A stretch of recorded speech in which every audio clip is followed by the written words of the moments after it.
What's up, ladies and gentlemen? It's another brand new day, and of course, we're going to see how the robot has been performing. So we can see so far it has made a profit of 2,162. So we're going to do another period. So starting from the 27th of June to 28th, let's see how much it made on this day.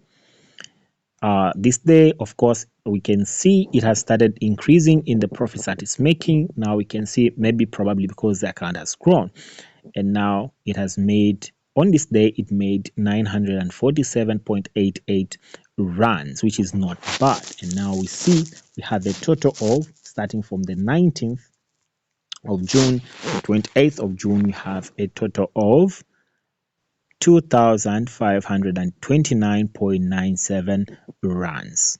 Ladies and gentlemen, that's that. And of course, if you're not following me, ensure you tag along, follow me so that you are updated on how it continues to go. Otherwise, I'm out.